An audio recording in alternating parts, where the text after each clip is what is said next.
Olá, turma! Como vocês já me conhecem, meu nome é Ingrid Costa Luna.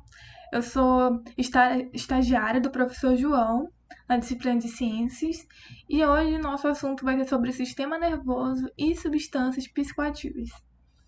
Mas primeiro vamos conhecer o que é o sistema nervoso. O sistema nervoso coordena nossas ações e regula nossa interação com o ambiente. Com o ambiente. Representa uma rede de comunicações do organismo formado por um conjunto de órgãos que possuem a função de captar mensagens, estímulos do ambiente, interpretá-los e arquivá-los. Sendo assim, consequentemente, ele elabora respostas as quais podem ser dadas na forma de movimentos, sensações e constatações, como algum desses exemplos. E o sistema nervoso ele está dividido em duas partes. Ele está dividido tanto no sistema nervoso central quanto o sistema nervoso periférico. O sistema nervoso central ele é constituído pelo encéfalo e pela medula espinhal, que, como vocês podem ver, o cérebro aqui como um todo e o cerebelo, o bulbo e a medula espinhal. O encéfalo está localizado na caixa craniana e apresenta três órgãos principais: o cérebro, o cerebelo e o tronco encefálico. Como a gente pode ver aqui, o cérebro, o cerebelo, sendo esquematizado aqui na porção inferior do cérebro, e o tronco encefálico, que vai dar em direção à medula espinhal. O cérebro ele é responsável pelo pensamento, pela visão, pela audição, pelo tato, pelo paladar, a fala, a escrita e entre outros. É sede de todos os atos conscientes e inconscientes, da memória, do raciocínio, da inteligência e da imaginação, e controla ainda mais os movimentos voluntários do nosso corpo. O cerebelo, como vocês podem ver aqui, está situado na parte posterior ou abaixo do cérebro. O cerebelo coordena os movimentos precisos do nosso corpo, além de manutenção do equilíbrio. Além disso, regula o tônus muscular, ou seja, regula a contração dos músculos em repouso. Como vocês podem ver aqui, o movimento, a questão do próprio equilíbrio e o processo de contração muscular.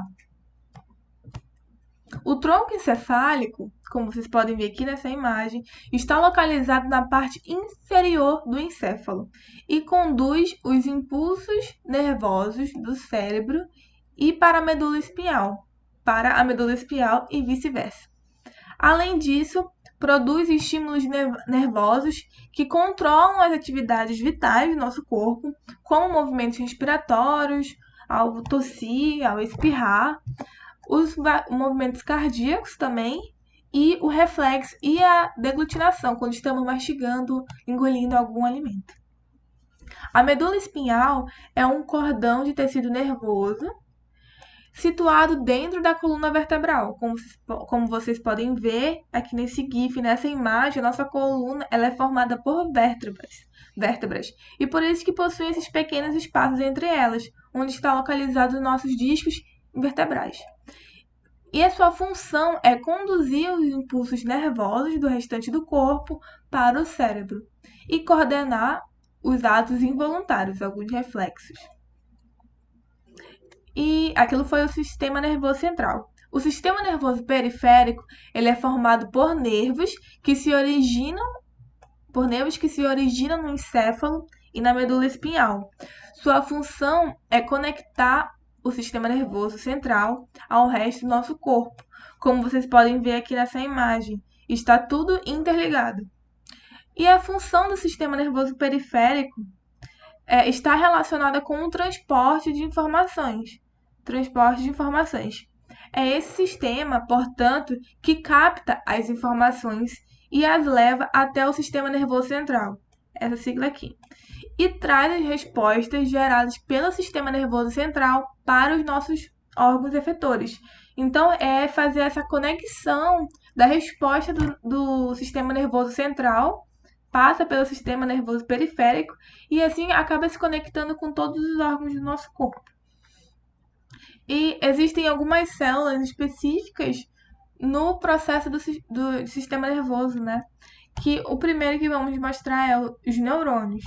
Os neurônios, eles são situados como unidades básicas do nosso sistema nervoso e são células longas que conduzem as mensagens em um único sentido de uma região para outra, como vocês podem observar neste GIF. São formados por um corpo celular que possui vários prolongamentos, e esse corpo celular, esses prolongamentos, têm nome e função. Como vocês podem observar aqui, esse é um esquema bem simples de um neurônio. Os prolongamentos do corpo celular podem ser divididos em dois grupos. Os dendritos, como vocês podem ver aqui, como se fossem formados de galhos, e o axônio. Esse prolongamento. Os axônios. Os neurônios ligam-se entre si através desses prolongamentos. Então, este neurônio aqui, apenas um, ele é formado por dendritos, o corpo celular, o axônio e as terminações do axônio. O axônio de um neurônio, esse prolongamento, liga-se aos dendritos do outro neurônio. O axônio deste último liga-se ao dendrito de um terceiro neurônio e assim sucessivamente. Então, para que as sinapses ocorram, para que o nosso sistema nervoso funcione corretamente, esses neurônios eles precisam se encontrar e fazer suas ligações, como vocês podem observar aqui nesse GIF. A ligação entre os neurônios é feita pela sinapse, que possibilita a passagem do impulso de uma célula à outra. O neurônio estimulado libera na sinapse uma substância química. Essa substância química é chamada de neurotransmissor, que permite a comunicação entre os neurônios ou de um neurônio para a célula muscular ou alguma outra glândula. A comunicação entre os neurônios é a base para o funcionamento coordenado do sistema nervoso e do organismo como um todo. O ato de reflexo é o mais rápido mecanismo de estímulo e resposta do sistema nervoso. Ocorre, por exemplo, quando reagimos de alguma maneira rápida e involuntária aos estímulos ambientais. Quando estamos em alguma situação de perigo ou uma situação de felicidade, acabamos liberando neurotransmissores e alguns hormônios para que a gente tenha determinada reação. Por exemplo, quando tocamos em algum objeto pontiagudo e rapidamente tiramos as mãos, esse é um ato totalmente que você demonstra que você está sentindo dor naquele momento. Por exemplo, quando você pega uma rosa e uma rosa tem um espinho. Por algum acidente você crava esse espinho no seu dedo, você tem a tendência de tirar esse espinho de dentro do seu dedo, dentro da sua pele, para que não ocorra mais dor. E esses estímulos que temos em determinadas ações devido à resposta do nosso sistema nervoso. Os nervos da mão levam impulsos para a medula, que envia então a mensagem para os músculos. Eles se contraem e a mão se movimenta. E nem tudo são flores, né? Existem algumas doenças também que afetam o nosso sistema nervoso. A primeira que eu vou citar para vocês é a doença do Parkinson. Ela também é uma doença neurodegenerativa. Então, toda vez que a gente observar esse termo, uma doença neurodegenerativa, é porque está relacionado ao nosso cérebro, ao nosso sistema nervoso. É uma doença considerada crônica e progressiva, que afeta normalmente pessoas com idade avançada. É decorrente da perda de neurônios, aquela célula que tem aqueles prolongamentos, os dendritos, axônios, o corpo celular, do sistema nervoso central, em uma área específica do cérebro, levando à redução da dopamina, com consequente alterações dos movimentos não voluntários. Então, a pessoa que tem Parkinson, normalmente os mais idosos, eles acabam perdendo o controle de alguns movimentos das mãos, então eles acabam sendo involuntários.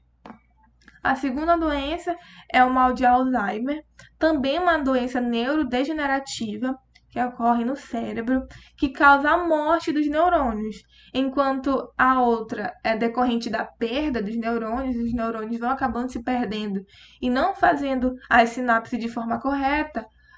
O mal de Alzheimer, ele causa a morte desses neurônios e, consequentemente, a perda progressiva da capacidade mental.